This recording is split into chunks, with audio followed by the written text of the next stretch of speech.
Margie Fink with Transfiguring Adoption. My cohort in front over there is Darren Fink, taking me live for Facebook. Yeah. So we are a nonprofit that develops media and resources to nurture growth in foster and adoptive families. Specifically, we nurture the children by giving a hoot about their caregivers. We believe that foster and adoptive parents got in on this to love on children. If any of you have ever been on a plane, raise your hand. You've all heard that speech about your oxygen mask. Whose oxygen mask do you put on first? Not the kids. Not the kids. If you try to put on the kids first and you're out of oxygen, you're all screwed. You're all We believe that if we put the oxygen mask on the caregivers and support them, they are going to be able to support and care for the kids properly. So I have over a decade of professional experience working in the social helping field. A little while back, I started with Community Life Concepts. That is the 501c3 that Transfiguring Adoption actually operates underneath. And Darren and I, when we still lived in Illinois, co-founded a group called Community Kids. Along the same vein, it supported foster and adoptive caregivers. We did summer camps, supply closets for new placements, support groups for the parents where they were able to gain training hours. And then we moved to Tennessee. And then we also have nearly a decade of personal experience. Back in November of 2008, so we're coming up on an anniversary here, our two little ones, Jasmine and Dalton, joined our home as our first foster placement.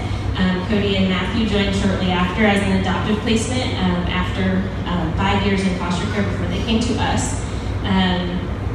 So they all joined our family legally in 2011 and 2012. So just a little primer on foster care in the United States. What percentage of kids come into foster care with the goal to return home? Is it A, 100%, B, 80%, C, 40%, or D, 10%? If you said A, 100%, that would be correct. So it is the foster parents' job to help them through that process of trying to go back home as their parents try and get it together. About how many kids are in the foster care system in the United States? Is it A, 900,000, B, 750,000, C, 400,000, or D, 250,000? It is C, 400,000, but this is a number that's constantly in flux. You've got tens of thousands of kids aging out at 18 every year who are left to go on their own. You've got kids that go back home, you've got kids that go into care of family members, and you have a constant influx of new children all the time. So I think the most current number is right at about 407,000. So why must caregivers get help? Well, 100% of foster and adoptive kids have suffered some sort of trauma. So there are 6 risk factors for trauma actually rewiring the brain. We know this from neuroscience. And 3 of those happen before birth. So I was telling Len earlier, even if a child comes to you right from the delivery room, never touches biological mom, there is trauma, there is loss, and there are things that could have happened in their brain before they were even born that is trauma that will affect them for the rest of their life. So is love enough? Caregivers get into this, they think I'll just love on these kids and it'll make it all better. That's not the reality. At least somehow we know that it's not the reality. Our own children were in 5 and 7 homes.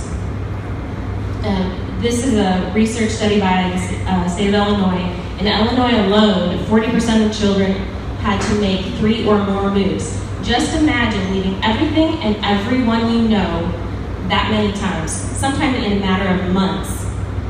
That is, you're going to a new home, a new culture in that household, a new school, new friends, new everything. And this compromises their ability to form attachments. That will affect them for the rest of their life. I've read several memoirs lately of these kids becoming adults and going through multiple marriages, going through all kinds of problems because they can't form those attachments. Each new placement sets a child back up to 12 months academically. So they're losing that. And it's also causing long-term effects on their behavior and their success in all areas of life. 50% of those moves were related to issues in the foster home, 40% due to caregivers' inability to handle a child's problematic behaviors. So these kids come in, they've got all kinds of delays, because of that trauma, they have problematic behaviors, and the caregivers are not equipped. So 50% of caregivers go through all the training, the months, the preparation, all the paperwork, they get their house ready, they go all in, and within the first year, 50% of them quit because they feel ill-equipped. So what's trauma do to kids? Who remembers this commercial? Okay, so it starts off, and I don't know if it plays, but okay, so it starts off, this is your brain, and it's just an egg, and you start to hear some sizzling and crackling, and the egg starts frying. It says, this is your brain on drugs. And so we know that the brain is affected by drugs, but how does trauma affect the brain? These are 2 3-year-olds. The one on the left is your normal, typical developing 3-year-old. The one on the right has experienced extreme neglect. You see holes in that brain, and you see a much smaller brain. On the outside, this looks like a perfectly beautiful, normal, healthy child, and this is what's going on inside. If we had color on these brain scans, you would see all kinds of activity, things lighting up on this left brain. On this right brain, there'd just be holes and very little color. So these kids are coming with needs, and we need to meet those needs, and it's not typical parenting. These kids are coming into our care with PTSD, post-traumatic stress disorder. We hear more and more about that because we have so many guys and gals coming back from active combat in Iraq, Afghanistan, and they have PTSD, and they're being triggered by noises or smells or sounds or different things that's really affecting every part of their day-to-day life. Well, these kids are suffering from that PTSD at twice the rate of those active combat veterans and at 5 times the rate of the national public. They have sexualized behavior. 70% of these kids have experienced some level of sexual abuse. So at home, that looks like toileting accidents that are not age appropriate. It looks like having sexual aggression and acting out those acts on other children. And this is not, you show me yours, I'll show you mine. It's much more advanced than that. They have sexual advances towards the caregivers or towards their peers. And that is something that parents aren't ready for.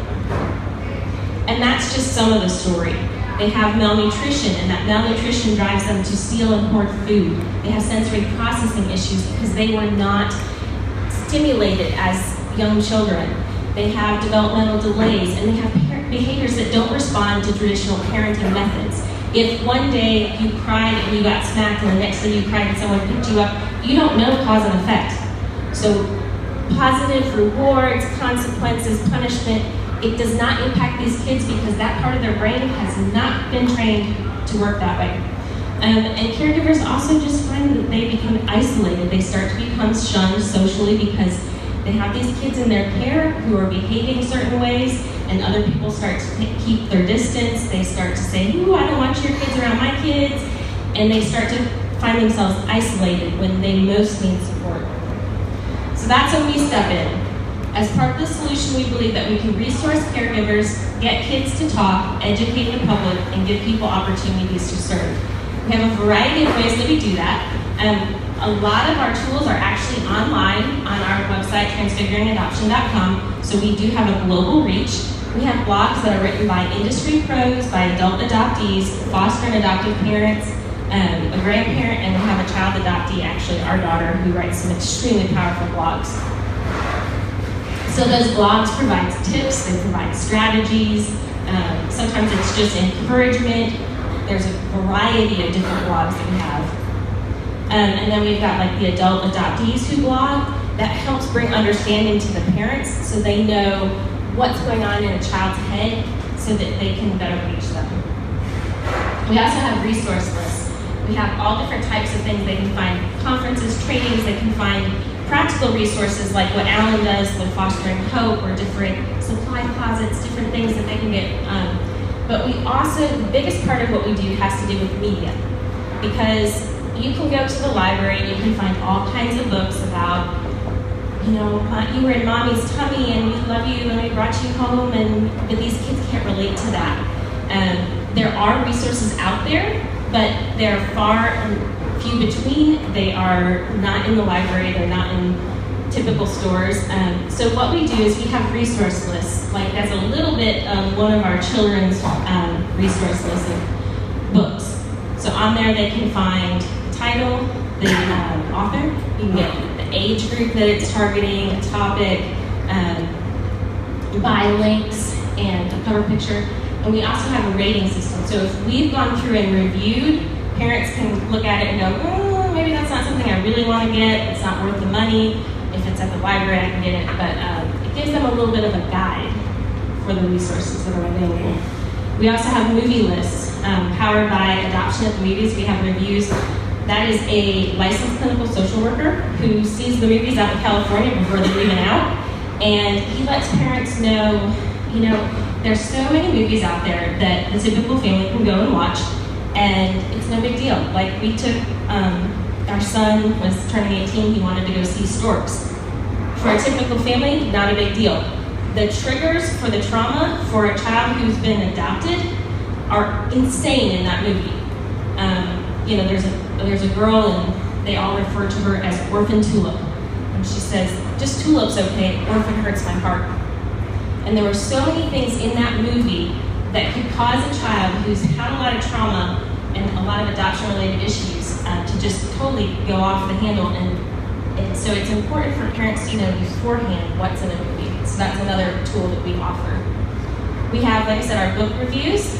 Dalton, our littlest, helps us with those, and all of our children will go through those children's books, and we let caregivers know what's in them, if they're good, if they're bad, if they're A-list or B-list type of books, whether the illustrations are good, whether there's something in the book that maybe is not so good for certain populations. And all of our tools come with discussion guides. So we actually started this by, we were reading the Harry Potter books with our children, and one of our sons was 12 at the time, and this is a child who never talked about his trauma, who has no connection to his emotions or how he's feeling, kind of shuts all that out. And in the first chapter, he started tearing up, and we said, hey, what's going on? He said, I can relate to Harry Potter, and here's why, and just like verbally just unloads all of this. So we give the conversation starters for families to get into that with their kids, because there's more power there at home than anything that you ever see in years of therapy. There's so much that can happen right there. It's a lot of power.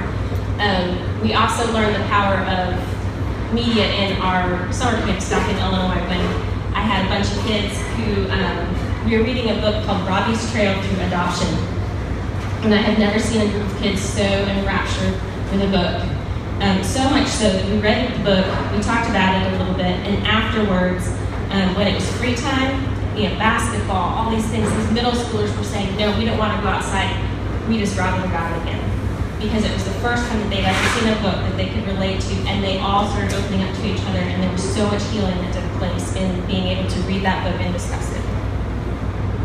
We have monthly online discussion panels with experts. So this is a major tool for parents globally. They can get on and we talk about relevant topics, and we have 2 or 3 experts that get on there. They can ask their questions anonymously, and then that's streaming live, and then we also take that and put it on our YouTube channel so that they can watch it, or anybody can watch it then even later. We have family trip reviews. This is a great way. Foster and adoptive parents often don't get to take that dream vacation to Disney World because kids with special needs can't handle that. So we will go places and we let parents know sensory things that they need to know, just different tools that they need to know for different places. We have a monthly giveaway locally. Jets has paired with us. They give us a free meal once a month to one of our local subscribers, and that is just a night off for the parents. They've got so much going on. So many of us, we say we actually should have our own suite at Children's Hospital. That's one of our jokes because we spend a lot of time there. There are several different things that look different for our weeks than a typical family. And there's just a lot of stress in that. There's a lot of time involved. So this is just one night. They're freed up from anxiety. They're freed up from having to provide that meal. And every month we hear things like, awesome, this is a lifesaver for me right now. As a family of 7 with 2 being adopted children, free food always comes in handy. We find caregivers who have said, I've been at the hospital all week and we really needed this. So just without fail every month, it's a huge blessing for a family. First foster placement survival kits. This is another piloted project we're doing in the Knoxville area. So right now we're working with Camelot, and when they license a family, they give them a bag. So right away they've got a toolbox that they have at home full of different things like a fidget for kids who are anxious, who are stressed out. It's just something that we can stop a meltdown or a rage just by handing them this, and they got something to do with their hands. It's really powerful in line and just different places. A nightlight, and I'll talk about those more in a minute. A children's book, Maybe Days, which helps the kids understand what they're going through, what foster care is, how it, and also a kid's brochure that explains it on their level. Pizza cart for dinner for that first night when they're trying to get all the child needs from clothes to shoes to school supplies, and at the same time trying to help them feel safe and comfortable. The first book of the Harry Potter series and the first 2 chapters of our discussion guide are in there, and then a book that educates them on trauma, what behaviors look like, and give them practical strategies so they can go, on a daily basis and go, okay, the kid is spilling food. Okay, and now I understand why, and here's what I can do about it. So how can you help? First of all, we have all the social media that's out there, so like us on our social media pages, follow us, share it with others. You can introduce us to other businesses. You can advertise on our mobile app. And right now you can participate in our Sweet Dreams Nightlight Drive. So children, like I said, 75% of them have experienced sexual abuse. Many of them have been hurt by caregivers. Adults have lied to them, and they have bounced around. They go to a new home and they don't feel safe. You know that they're safe, you can tell them that they're safe, but they don't feel it. You can have a teenager, as you're getting ready for foster care, you don't think, hey, I'm getting a teenager, I need a nightlight. But these kids are terrified and they can't sleep. So we are combating nighttime trauma in foster children by providing foster families with nightlights. So we've got a nightlight drive going on now through the end of November. Our goal is 1,000 nightlights. So far we're at about 90, is that correct? 100. Yeah, so about 100. Detailed info is at transfiguringadoption.com. And on there, there's several different ways you can participate. You can bring them directly to us. You can ship them to our address, so you can either buy them and ship them, or you can have them shipped. We've had several companies, like JM Addington has just ordered a couple different times and just shipped them directly to our address. Also, you can just donate, and we will go out and purchase. There's a donate button on the website, on the Sweet Dreams Nightlight Drive page. And we also highlight businesses that help, like Freedom Chiropractic. Is taking part, their 1-year anniversary coming up next week. We are going to be out there from 4 to 8 next Friday, and they are collecting nightlights for us. So that is what we do, who we are, and I think my time's about up. But get in contact with us, that's our contact information. Thank you for your time.